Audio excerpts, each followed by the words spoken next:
விக்ரம் தன் பாக்கெட்டிலிருந்து துப்பாக்கியை எடுத்தான். விக்ரம், என்ன பண்றீங்க நீங்க? என்னை ஏமாத்துறவங்களை எனக்கு பிடிக்காது. எல்லாரும் சேர்ந்து என்னை ஏமாத்திட்டீங்க. இதை கூறிவிட்டு விக்ரம் துப்பாக்கியால் சுட்டான். நட்சத்திரா பயத்தின் உச்சத்திற்கு சென்று அலறிக்கொண்டே அங்கேயே மயங்கி விழுந்தாள். அறைக்கு வெளியே திகைத்து நின்ற நட்சத்திராவுக்கு திடீரென்று அறைக்குள்ளிருந்து விக்ரமின் அதிகார குரல் இடி முழக்கமாய் கேட்டது. என்ன, விடீர வரைக்கும் அங்கேயே நிக்க போறியா? இல்ல உள்ள வர உத்தேசம் எதுவும் இருக்கா? நீ உள்ள வரதுக்காக நான் ராத்திரி முழுக்க காத்துக்கிட்டே இருக்கணுமா என்று விக்ரம் கோபமாக கத்தினான். அவன் பேசியதைக் கேட்ட நட்சத்திரா திடுக்கிட்டு போனாள். சட்டென்று தன் இருபுறமும் பார்த்தாள். இந்த மனுஷனுக்கு கதவுக்கு அந்த பக்கம் நடக்கிறது கூட தெரியுமா? நான் வெளியில நிக்கிறத எப்படி இவ்ளோ கரெக்டா சொல்றாரு என்று ஆச்சரியத்திலும் பயத்திலும் உறைந்து போனாள். மறுநொடி மெல்ல நடுங்கும் கால்களை எடுத்து வைத்து அறைக்குள் நுழைந்தாள். அந்த அறைக்குள் வெளிச்சம் மிகவும் குறைவாக இருந்தது. மங்கலான விளக்குகள் மட்டுமே எரிந்து கொண்டிருந்தன. நட்சத்திராவின் கண்கள் இருட்டுக்கு பழக சிறிது நேரம் பிடித்தது. சுற்றும் முற்றும் பார்த்தவள், ஏன் இங்க இவ்ளோ இருட்டா இருக்கு? மனுஷன் இருக்கிற இடமா இது? இல்ல ஏதாவது கொகையா என்று மனதிற்குள் முணுமுணுத்துக் கொண்டாள். அப்போதுதான் அவளது பார்வை நேரே இருந்த சோஃபாவின் பக்கம் திரும்பியது. அங்கே விக்ரம் கம்பீரமாக அமர்ந்திருந்தான். அந்த இருட்டில் அவனது பார்வையை பார்த்த நட்சத்திராவின் இதயம் ஒரு நிமிடம் நின்று துடித்தது. விக்ரம் எதை குறித்தோ யோசித்துக் கொண்டிருந்தவன் தன் கண்களாலேயே அவளை முன்னால் வரும்படி சைகை காட்டினான். ஒரு சிறு குழந்தை தன் ஆசிரியருக்கு பயந்து நடப்பது போல நட்சத்திரா அவனுக்கு எதிரே இருந்த இருக்கையில் அமர்ந்தாள். அவளது தலை குனிந்தே இருந்தது. இப்ப மட்டும் நான் இவரை நிமிர்ந்து பார்த்தேன்னு வையேன், கண்டிப்பா இவரு கண்ணாலேயே என்ன சுட்டு பொசுக்கிடுவாரு.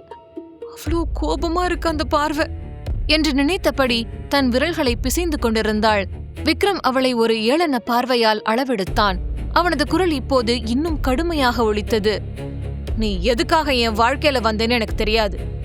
ஆனா இப்போ நீ மிஸ்ஸஸ் விக்ரம் ஆயிட்ட. அதுக்குன்னு சில ரூல்ஸ் இருக்கு. அதை நீ கண்டிப்பா ஃபாலோ பண்ணிதான் ஆகணும். இன்னொன்னு, இத உன் காதுல நல்லா வாங்கிக்கோ. எனக்கு பொய் சொல்றவங்களையும் துரோகம் பண்றவங்களையும் கண்டாலே பிடிக்காது என்று எச்சரித்தான். நட்சத்திரா எதையோ பேச முயன்றாள். ஆனால் விக்ரம் அவளை தடுத்தான். இப்ப நான் சொல்றதுதான் உனக்கு இங்க வேலையே. இன்னையிலிருந்து நீ தாத்தாவோட கேர்டேக்கர்.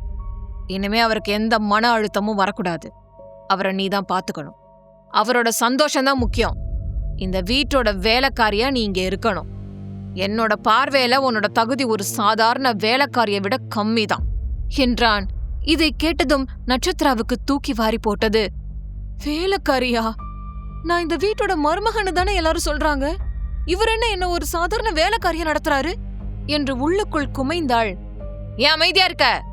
நான் சொல்றது உன் காதுல விழுந்துச்சா இல்லையா? வேணும்னா இந்த வீட்டோட கௌரவமான மருமகளா உன்னை வெளியில காட்டிக்கோ. ஆனா எனக்கு முன்னாடி நீ ஒரு சாதாரண வேலைக்காரிதான். காலையில சீக்கிரம் எழுந்து தாத்தாவுக்கு தேவையானதை நீதான் செய்யணும். அவருக்கு சாப்பாடு தரதுல இருந்து அவர் மருந்துகளை சரியா குடிக்கிறது வரைக்கும் எல்லாம் உன் பொறுப்புதான். நான் எப்ப கூப்பிட்டாலும் நீ வந்து நிக்கணும். புரிஞ்சுதா என்று மீண்டும் அதட்டினான். பின்பு விக்ரம் சோஃபாவிலிருந்து மெல்ல எழுந்து அவளை நோக்கி ஒரு படி முன்னே வந்தான். அவனது ஒவ்வொரு அசைவிலும் ஒரு விதமான குரூரம் ஒளிந்திருந்தது. அவன் மீண்டும் பேசத் தொடங்கினான். இந்த வீட்ல உன்னோட உண்மையான நிலைமை என்னன்னு என் தாத்தாவுக்கோ என் தம்பிக்கோ இல்ல என் ஃப்ரெண்ட்ஸ்கோ கூட நீ என்னைக்குமே தெரியப்படுத்த கூடாது. இது உனக்கும் எனக்கும் நடுவுல மட்டும் இருக்க வேண்டிய ரகசியம். இந்த விஷயம் வெளியே தெரிஞ்சா அப்புறம் நீயே உன் அழிவை தேடிக்கிட்டேன்னு அர்த்தம் என்று விக்ரம் கடுமையாக கட்டளையிட்டான். நட்சத்திரா ஏதோ பேச முற்பட்டாள். ஆனால் அவனது பார்வை அவளை மௌனமாக்கியது. அவன் அவளுக்கு இன்னும் அருகில் வந்து அவளது காதுக்கு அருகில் குனிந்து மிரட்டும் தொனியில், நீ எப்பவாது என் தாத்தா கிட்ட உண்மைய சொல்ல முயற்சி பண்ணாலோ இல்ல வேற யாருக்காவது இதை தெரியப்படுத்தணும்னு உன் மனசுல ஒரு சின்ன நினப்பு வந்தாலே போதும், அந்த நாள் தான் உன் வாழ்க்கையில கடைசி நாளா இருக்கும். அது மட்டும் இல்ல, நீ சாகறதுக்கு முன்னாடி உன் கண்ணு முன்னாடியும் உன் மொத்த குடும்பத்தையும் நான் கொண்டுடுவேன். நான் சொல்றது உன் மூளைக்கு ஏறுதா இல்லையா என்று விக்ரம் பேசிய ஒவ்வொரு வார்த்தையும் நட்சத்திராவின் காதுகளில் ஈயத்தை காய்ச்சி ஊற்றுவது போலிருந்தது. அவள் தலை குனிந்தபடியே அமர்ந்திருந்தாள். அவளது உடல் பயத்தில் நடுங்கிக் கொண்டிருந்தது. கன்னங்களில் கண்ணீர் அருவியாக வழிந்து கொண்டிருப்பதை உணரும் நிலையில் கூட அவள் இல்லை. நட்சத்திரா அழுவதை பார்த்ததும் விக்ரம் ஒரு ஏளனச் சிரிப்பை உதிர்த்தான். அவனுக்கு அவளது கண்ணீர் ஒரு வெற்றியாக தெரிந்தது. இந்த கண்ணீர் கூட நீ என் முன்னாடி மட்டும்தான் சிந்தணும். ஆனா என் தாத்தா முன்னாடி இருக்கும்போது உன் கண்ணுல ஒரு சொட்டு தண்ணி வந்தா கூட உனக்கு நிலைமை மோசமாயிடும். என் தாத்தா முழுசா குணமான அடுத்த நிமிஷம் நானே உன்னை இங்கிருந்து துரத்திடுவேன். கவலைப்படாத, நீ பணத்துக்காக தான் என்ன கல்யாணம் பண்ணிக்கிட்டேன்னு எனக்கு நல்லாவே தெரியும். அதனால ஒரு வேலைக்காரியா நீ இங்க பாக்குற வேலைக்கு நான் உனக்கு காசு கொடுக்காம விட மாட்டேன் என்று உதாசீனமாக சொன்னான். தான் பணத்திற்காக தான் வந்தேன் என்று அவன் திரும்ப திரும்ப சொல்வது அவளை மிகவும் காயப்படுத்தியது. உன்னோட குடும்பம் கனவுல கூட பார்த்திருக்காத ஒரு பெரிய தொகையை நான் உனக்கு தருவேன். அதை வாங்கிக்கிட்டு நீங்க இருந்து ஓடலாம். ஆனா அது வரைக்கும் நான் சொல்றத மட்டும்தான் நீ கேட்கணும் என்று ஆவேசமாக கத்தினான். விக்ரம் ஒவ்வொரு சொல்லிலும் தன் மீதான வெறுப்பை கொட்டுவதை நட்சத்திராவால் உணர முடிந்தது. அப்பாவி நட்சத்திரா தன் மனதிற்குள், நான் அப்படி என்ன பாவம் செஞ்ச முருகா? இந்த மனுஷன் ஏன் என்கிட்ட இப்படி பேசுறாரு? நான் மனசார யாருக்கும் எந்த கெட்டதும் நினைச்சதில்ல. ஆனா இவரு ஏன் என் மேல இவ்ளோ கோபமும் வெறுப்பும் வச்சிருக்காரு? நான் இவருக்கு எதிரா என்ன செஞ்சேன் என்று எண்ணி தேம்பினாள். இதற்கு முன் அவளது வாழ்க்கையில் யாரும் இவ்வளவு மோசமாக அவளிடம் பேசியதில்லை. வறுமையில் வாழ்ந்தாலும் அவளுக்கு ஒரு கௌரவம் இருந்தது. ஆனால் இன்று அந்த கௌரவம் விக்ரமின் காலடியில் மிதிப்பட்டு சிதைந்து கொண்டிருந்தது. விக்ரம் மீண்டும் தன் சோஃபாவில் அமர்ந்து லேப்டாப்பை திறந்தான். இப்ப எதுக்கு இங்கே நின்னுட்டு இருக்க? போய் உன் துணிமணிங்க மத்த திங்ஸ் எல்லாத்தையும் எடுத்துட்டு வந்தே இந்த ரூம்க்கு ஷிஃப்ட் ஆயிக்கோ. இன்னையில இருந்து நீ இந்த ரூம்ல தான் இருக்கணும், புரியுதா என்று விக்ரம் கட்டளையிட்டான். அவன் சொன்னதை கேட்டதும் நட்சத்திராவிற்கு கால்கள் நடுங்கின. வீட்டை பாத்துக்கணும், தாத்தாவை கவனிச்சுக்கணும்னு சொன்னது வரைக்கும் சரி. ஆனா இது என்ன புது கொடுமை? எதுக்காக என்ன இவரோட ரூமுக்கு வர சொல்றாரு? முடியவே முடியாது. நான் இவர் கூட இந்த ரூம்லயா என்று அவளது மூளை வேலை செய்ய மறுத்தது. ஒரு விதமான இனம் புரியாத பயத்தில் அவள் விக்ரமை கேள்விக்குறிகள் நிறைந்த கண்களோடு பார்த்தாள். நட்சத்திராவின் முக பாவனைகளை வைத்தே அவளது மனதில் என்ன ஓடுகிறது என்பதை விக்ரம் எளிதாக கணித்து விட்டான். அவன் முகத்தில் ஒரு எள்ளல் சிரிப்பு வந்து போனது. நான் உன்னை இந்த ரூமுக்கு வர சொன்னது தாத்தாவுக்கு நம்ம மேல எந்த சந்தேகமும் வரக்கூடாதுன்னு தான். நாம 2 பேரும் வேற வேற ரூம்ல இருந்தா அவர் கண்டுபிடிச்சிருவாரு. உலகத்தோட பார்வைக்கு நாம 2 பேரும் புருஷன் பொண்டாட்டியாதான் இருக்கணும். ஆனா உண்மை என்னன்னு உனக்கு தெரியும்ல, நான் உன்னோட பாஸ், நீ என்னோட வேலைக்காரி. இன்னொரு விஷயம், உன் சின்ன மூளையில ஏதாவது விபரீதமான எண்ணம் இருந்தா அதை இப்பவே தூக்கி போட்டுரு. உன்னோட அந்த அழகை பயன்படுத்தி எனக்கு நெருக்கமா வரலான்னு மட்டும் கனவுல கூட நினைக்காத. அப்படி ஏதாவது முயற்சி பண்ணினா அடுத்த நிமிஷம் உன்னை தூக்கி தெருவுல வீசிடுவேன். இப்ப கிளம்பு, தாத்தா வீட்டுக்கு வரதுக்குள்ள எல்லாத்தையும் எடுத்துட்டு வந்து இங்க வை என்று விக்ரம் மிக கடுமையான குரலில் எச்சரித்தான். விக்ரமின் அந்த மிரட்டல் நட்சத்திராவை நிலைக்குலைய செய்தது. அவளது உடல் பயத்தில் நடுங்கியது. சோஃபாவிலிருந்து எழுந்து நிற்க முயன்றவள் கால்கள் பலமிழந்து மீண்டும் அப்படியே விழுந்தாள். விக்ரம் ஒரு வேலையை கொடுத்தால் மறுபேச்சே இல்லாமல் அதை செய்து முடிக்க வேண்டும். அதுதான் அந்த வீட்டில் எழுதப்பட்ட விதியே. ஆனால் விக்ரம் சொல்லிக்கூட நட்சத்திரா நகராமல் அமர்ந்திருந்தாள்.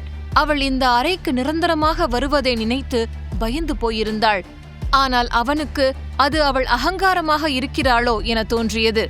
தாத்தாவின் உடல்நிலை அவனுக்கு மிக முக்கியம். தாத்தா, அவருக்காக நான் எதை வேணாலும் செய்வேன். இந்த உலகமே ஒரு பக்கம் நின்னு எதிர்த்தாலும் சரி, அவருக்காக நான் எதையும் தாங்குவேன்.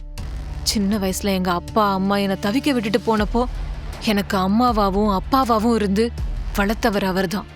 அவரோட ஒவ்வொரு சொல்லும் எனக்கு வேதம் மாதிரி. ஆனா அவர் என்னோட விஷயத்துல ஏன் இப்படி பிடிவாதமா இருக்காருன்னு தான் புரியல என நினைத்து அவன் ஒரு நீண்ட பெருமூச்சை விட்டு தன் முன்னால் அமர்ந்திருந்த நட்சத்திராவை முறைத்தபடியே மறுபடியும் யோசிக்கத் தொடங்கினான். இந்த நட்சத்திரா, இவ கூட நான் சந்தோஷமா இருக்கிறது தான் இவரோட கடைசி ஆசையாம். அப்படி பண்ணா மட்டும் அவரோட ஹெல்த் சரியாகிடுமா? இவ கண்டிப்பா ஒரு பணத்தாசை பிடிச்சவளாதான் இருப்பா. இவளோட இந்த அப்பாவித்தனமான முகத்தை பார்த்து அவர் ஏமாந்து போயிருக்காரு. இத நான் தாத்தாவுக்கு எப்படி புரிய வைக்கிறது? இவளை இங்கேயே வச்சுக்கணும்னு அவர் சொல்றது என் நிம்மதியை குலைக்கிறதுக்கு சமம்.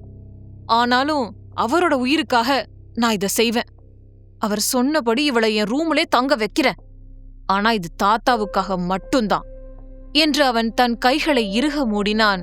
சட்டென்று சோஃபாவிலிருந்து எழுந்தவன் மின்னல் வேகத்தில் வந்து நட்சத்திராவின் கையை பலமாக பற்றினான். அவனது பிடியின் வேகத்தில் நட்சத்திரா திகைத்துப் போனாள். அவளது கண்களிலிருந்து வழிந்த கண்ணீர் துளிகள் விக்ரமின் கைகளின் மேல் விழுந்தன. ஆனால் அந்த கண்ணீர் விக்ரமின் இதயத்தில் எந்த மாற்றத்தையும் ஏற்படுத்தவில்லை. அவன் தன் சிவந்த கண்களால் அவளை முறைத்தபடி, "உனக்கு நான் சொல்றது கேட்கலையா?" என்று பற்களை கடித்தபடி சொன்னான். அவளது கையை பிடித்து இழுத்து கொண்டு போய் அறையின் கதவுக்கு வெளியே விட்டான். "போய் நான் சொன்னதை செய்!" என்று கத்திவிட்டு அவளது முகத்திற்கு நேராகவே கதவை படார் என்று சாத்தினான். கதவு அடைக்கப்பட்ட சத்தம் அந்த ஹால் முழுவதும் எதிரொலித்தது. நட்சத்திரா சிறிது நேரம் அந்த மூடிய கதவையே வெறித்து பார்த்து கொண்டு நின்றாள். தன்னை இவ்வளவு கேவலமாக அந்த அறையை விட்டு அவன் வெளியேற்றினான் என்பதை அவளால் ஜீரணிக்க முடியவில்லை. அங்கிருந்து தப்பித்தால் போதும் என்று தோன்றியது. விறுவிறுவென்று ஓடிச் சென்று தாத்தா தனக்காக ஒதுக்கியிருந்த அறைக்குள் புகுந்து கதவை பூட்டிக் கொண்டாள். மெத்தையில் விழுந்து விம்மி விம்மி அழத் தொடங்கினாள். அவளது மென்மையான இதயம் இவ்வளவு பெரிய வெறுப்பையும் கோபத்தையும் தாங்கும் நிலையில் இல்லை. கிராமத்தில் இருந்தபோது ஒருமுறை கூட அவளை யாரும் இவ்வளவு சத்தமாக அதட்டியது கிடையாது.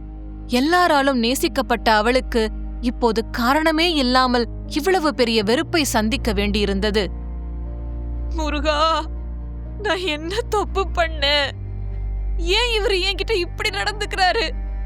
நான் ஒரு தப்பு செய்யலையே. ஆனா ஏன் எல்லாரும் எனக்கு தண்டனை கொடுக்கறாங்க?" என்று தேம்பி தேம்பி அழுதாள். அவளது அழுகை சத்தம் அந்த அறைக்குள் மட்டுமே கேட்டு மறைந்தது. இந்த நரகத்திலிருந்து அவளுக்கு எப்போது விடிவு கிடைக்கும்? விக்ரமின் பிடிவாதமும் நட்சத்திராவின் கண்ணீரும் இந்த மாளிகையின் எதிர்காலத்தை எங்கே கொண்டு போய் நிறுத்தப் போகிறது? முழு கதையையும் கேட்டு மகிழ பாக்கெட் FM ஆப்பை டவுன்லோட் செய்யுங்கள். லிங்க் டிஸ்கிரிப்ஷனில் கொடுக்கப்பட்டுள்ளது.